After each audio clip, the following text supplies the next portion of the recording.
4-годишно дете загина во тешка сообраќајна несреќа што се случи денеска околу 11 часот на патот Дабиле-Петралинци, на излезот од селото Дабиле. Автомобил марка Opel Astra, кој најверојатно се движел во правец од Петралинци кон Дабиле, излетал од патот.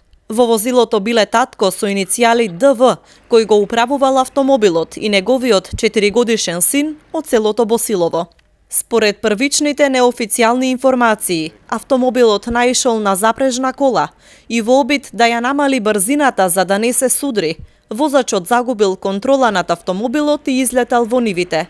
Увидна екипа на струмичката полиција, дежурен истражен судија и јавен обвинител пристигнаа на местото на несреќата.